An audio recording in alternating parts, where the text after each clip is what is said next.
પોરબંદરની શોભા અને શાન સમાન ગણાતા પેરેડાઇઝ ફુવારાની બિસ્માર હાલત નજરે ચડે છે. લોખંડની રેલિંગ તૂટેલી હાલતમાં છે અને અંદર ગંદકી ફેલાય છે તથા લોન પણ સુકાઈ ગઈ છે. જે અંગે અનેક રજૂઆત બાદ હવે મહાનગરપાલિકા દ્વારા તેની 2 કરોડના ખર્ચે નવીનીકરણની કામગીરી હાથ ધરી છે અને અંદાજે 4 માસમાં કામ પૂર્ણ કરી દેવા દાવો કરાયો છે. પોરબંદરનો પેરેડાઇઝ ફુવારો એ શહેરની શાન અને શોભા છે અને લોકોનું આકર્ષણનું કેન્દ્ર છે. અહીં મોટી સંખ્યામાં શહેરીજનો બેસવા આવે છે અને બાળકો મનોરંજન માણતા હોય છે. પરંતુ હાલ ફુવારાની અવદશા નજરે ચડે છે. ફુવારાની અંદર ગંદકી ફેલાયેલ છે અને ઠેર ઠેર કચરો ઉડે છે. ફુવારાની ફરતે આવેલ લોખંડની રેલિંગનો કેટલોક ભાગ તૂટી ગયો છે અને અંદરની સાઈડ બેસી ગયો છે.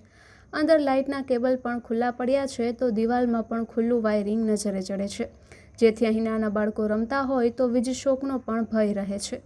ઉપરાંત ફુવારાની મધ્યે બનાવાયેલ આર્ટિફિશિયલ મગર પણ જર્જરિત થઈ ગયા છે અને તેમાં પણ તિરાડો પડી ગઈ છે.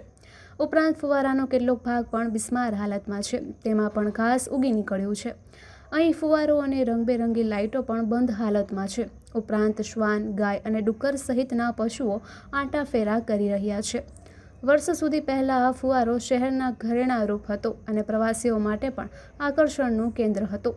શહેરમાં અનેક સ્થળે નવા બાગ બગીચા બનાવવામાં આવ્યા છે, પરંતુ શહેરની શોભા સમાન ફુવારાની જાળવણી પ્રત્યે તંત્ર ઉદાસીનતા દાખવી રહ્યું હોવા અંગે અનેક રજૂઆત થઈ હતી. ત્યારે અંતે હવે તંત્રની ઊંઘ ઉડી છે અને રૂપિયા 2 કરોડના ખર્ચે પેરેડાઇઝ ફુવારાનું નવીનીકરણ કરવા નિર્ણય લેવામાં આવ્યો છે, જેમાં અહીં ખાસ પ્રકારની બેઠક વ્યવસ્થા બનાવવામાં આવશે. ઉપરાંત બટરફ્લાય લાઇટિંગ, પાણીના નિકાલ માટે સ્ટ્રોમ વોટર ડ્રેનેજ સહિતની અનેક સુવિધા ઉપલબ્ધ કરવામાં આવશે અને માત્ર 4 માસની સમય મર્યાદામાં આ કામગીરી પૂર્ણ થશે અને નવો ફુવારો નવા રંગરૂપ ધારણ કરશે તેવા તંત્ર દ્વારા દાવા કરવામાં આવ્યા છે.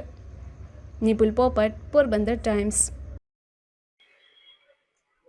પોરબંદર મહાનગરપાલિકાની પેરેડાઇઝ વિસ્તારમાં આવેલું જે ફુવારો છે, નવા ફુવારા તરીકે જે ઓળખાય છે, તે નવીનીકરણનું કામ અત્યારે હાલમાં પ્રગતિમાં છે. એમાં અંદાજે 2 કરોડના ખર્ચે ફુવારો છે, જેમાં અત્યારે અમુક સ્ટ્રક્ચરના ઇસ્યુઝ છે અને નાના મોટા પાણી જે ફાઉન્ટેન છે એનો ઇસ્યુઝ છે, તમામ સોલ્વ થશે અને આખું નવીનીકરણ કરીને જગ્યાને રીડેવલપ કરવામાં આવનાર છે.